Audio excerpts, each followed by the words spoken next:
Yay! Hi, everyone. It's been a while. Yes, it's been a while. Somebody had to go off and get married. Sorry, not sorry. I wouldn't be sorry. So welcome back, Dr. Ashley DeBoer. And Dr. Christina Holland. From Rice Chiropractic and Inclusive Care. Do you call it physical therapy or just inclusive care? Inclusive care. I like to leave some of the magic in it and the mystery. Ooh, they're like, what is that? Physical therapy. No, I'm just kidding. All right, you guys. So we are going to talk about what I'd say is a really not unique, but interesting subject.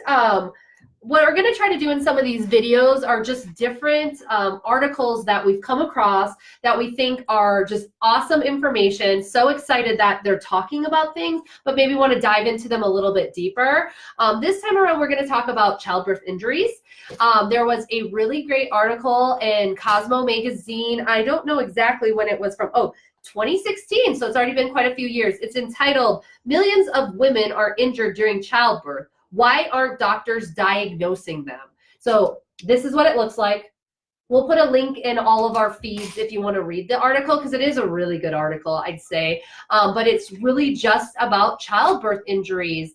And it starts off, it's all of the story of, her name is Jennifer, right? Dr. Christina will tell us a little bit about like her backstory and history and stuff like that. Oh, now. Yeah, go ahead. Oh, yeah. Go ahead. So Jennifer was a runner, and she had a baby. And postpartum, she was having fecal incontinence, which means that she wasn't able to hold her bowels. So she was pooping herself when she was running. And actually, even before she had returned to running, she found that she was having a hard time holding it in. And at her 6-week checkup, she went and talked to her doctor, and her doctor said, like, everything looks fine down there.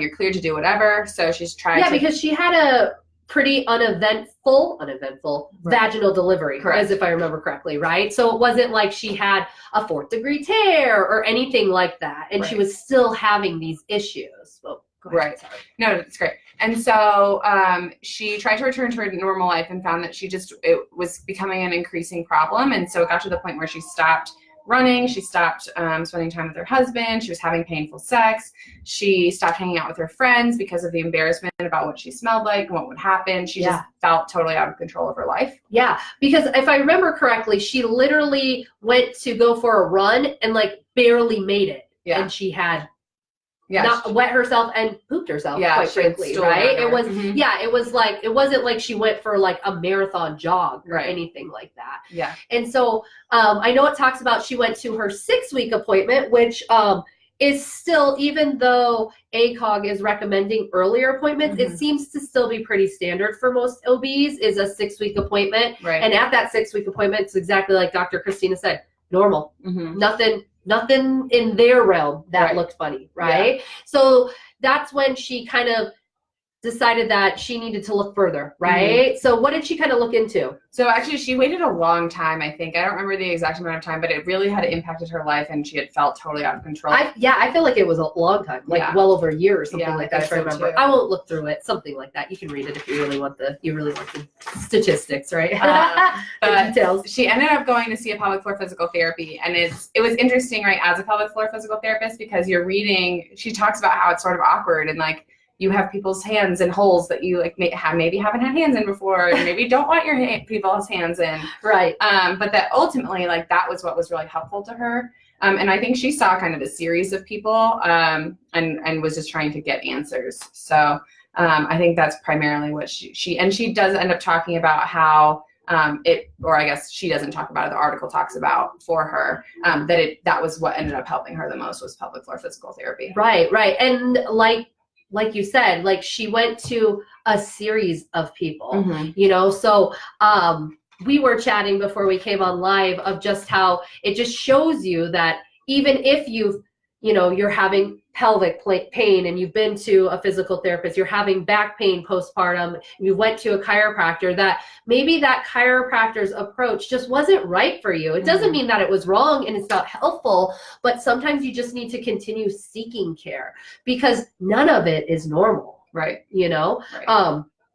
It has like a ton of statistics that I know when we were both reading them, we both went, holy crap, like, seriously? Yeah. So it was 24%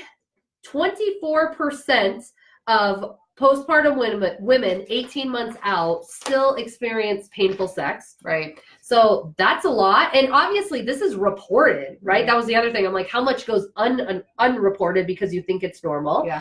What was one of the other statistics? And I see people all the time who are like, oh, like sex is fine. We'll talk about like, okay, well, are you able to achieve orgasm? Are you able to achieve orgasm at the same rate that you were before you had a baby? And then it's kind of like, well, no, like not really. Right. Or like, how often are you able to have sex? That number goes way down. And some of that, of course, is they're just when they're horizontal, they want to be sleeping. Yeah. Or like the baby is in the room, all of that sort of stuff. Right.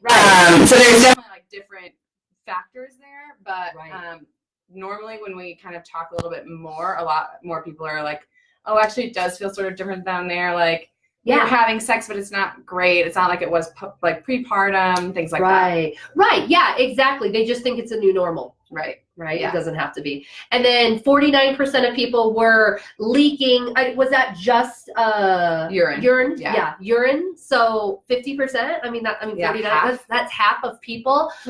Again, reported. So that number is probably way more than that because. And what does somebody, like determine? Like, oh, I sneezed and a little came out, or like I peed myself, accident, right? Yeah. But that's not okay. No, that's not okay at all. And then it was 77% of mommies had persistent back pain a year after having their babies.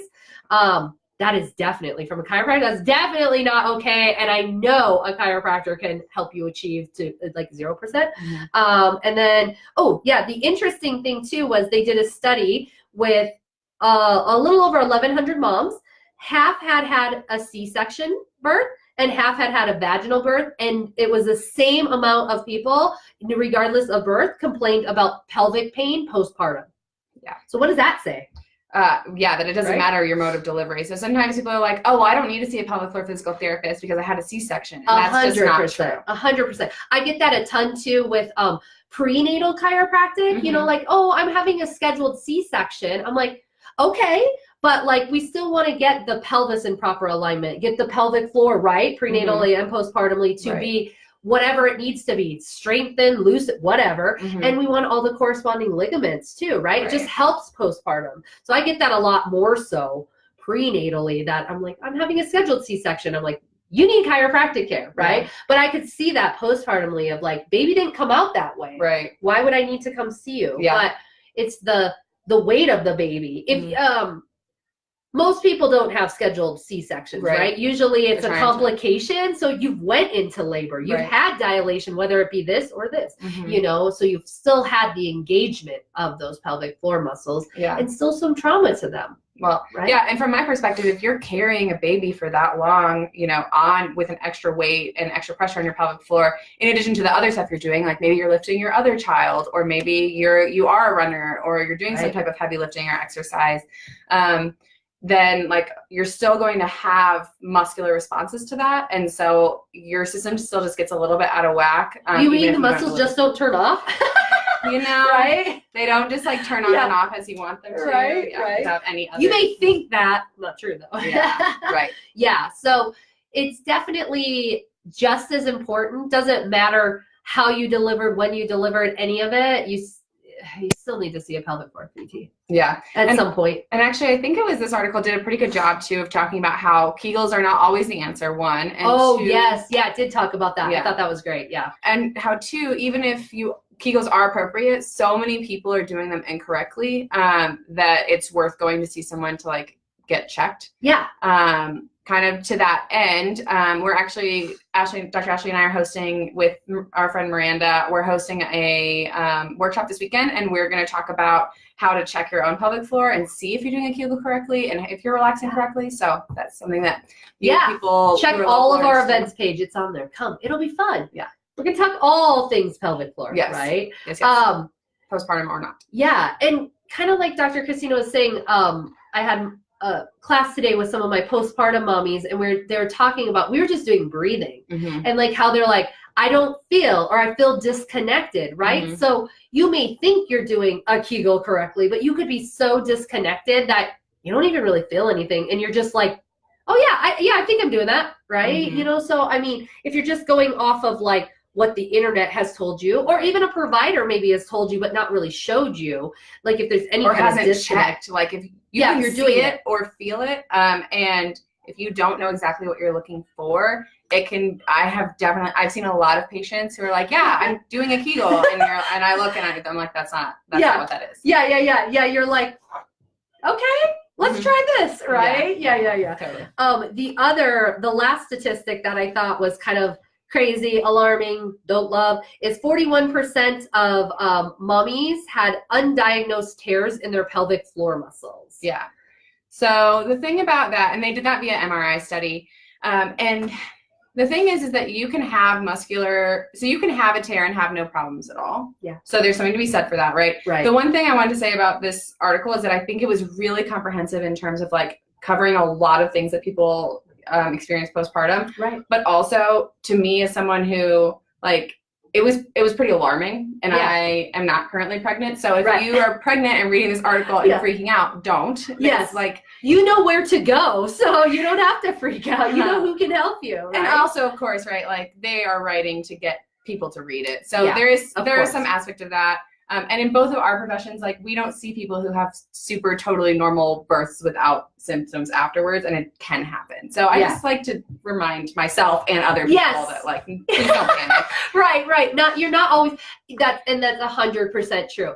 I think the thing that I take most from the article is just the lack of, if you have a problem, you maybe voice it to whoever, whatever provider, and just being told it's normal. Right. That's really what I took from it. And the statistics just backed up to me in my mind, because we do, as much as we don't see it, we do see it, right? And it just really backed up that, like, you know, none of these women are crazy. Yeah. You know, that's so true. And really that can really start to feed into your mindset of like, I'm a year postpartum, like I should be back to how I was. I shouldn't have pain. I should be able to run, whatever it is, you know?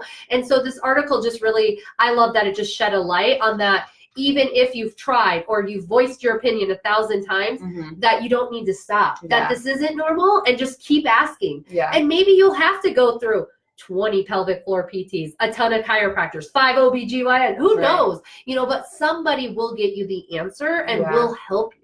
And I think they did a good job of talking about that with Jennifer too, of like, and they had a couple of different women's experiences in the article as well, talking about how, they saw a lot of different providers. And yes, like they even address that can be costly and it can be time intensive, and that's super, super frustrating. And I wish it weren't that way. Yeah. Right. Yeah. We all do. Right. But at the end of the day, like you're talking about a very small snapshot in time compared to the rest of your life, where you want to be continent and you want to be sexual and having good sex and being able to run and do the things that you want to do. And so just be able to socialize, right? Because that was Jennifer's big thing towards the end. She was so isolated. Yeah. Right. You know? So yes, it can cost you some money for sure, by all means. And unfortunately, a lot of our insurance plans are just, they just suck. I mean, that's being really, really blunt. It's just high deductibles, no coverage for what you need, you know, so it does definitely suck. I know for a fact though, that Dr. Christina and myself do our best to try to make it, you know, as affordable. We still got to eat, right? We still have student loans. Maybe that's more than we still got student loans, right? But, you know, try to make it as affordable as we possibly can and get you to the point you want as quick as we possibly can. Right? So we're not trying to, like, you know, I never like to use the word scam, but we're not here just to take your money. We're trying to get you better, and that's really the truth. Right? Yeah. But it is a great article. Like I said, we'll post it in all of our comments so you can read it. Comment, tell us what you thought about it, you know, what your takeaway was from it. And just if you know mommies or yourself or you're currently pregnant or anything, it's just stuff to look out for. Don't be scared. Don't be frightened, but know that you can be helped. Right? So we're both available for questions. And if I know from a pelvic floor physical therapy standpoint, if you are looking to find someone in your area and you're having a hard time, I have resources. Please reach out to me because I'll help you find somebody. Yes, she will. I can do the same for you too with chiropractic. I know a lot of great chiropractors. And we're all different, that's for sure. Yeah. All right, you guys. Well, I'm glad you guys were watching with us. We will try to get back to our regular weekly Yes. kind of talks now. Yes. Life's kind of slowed down a little bit, Yeah. so that's always a good thing. But if you guys have any topics you want us to cover or look into more, we're more than happy to take suggestions. Absolutely. Otherwise, we'll just find articles that we think are super entertaining, right? Yep. All right, you guys, have a good rest of your whatever day it is, Thursday. Bye, guys. I was like, I almost said Hold on. Wednesday. There we go. Well, I might be talking at the end of that. I'm like,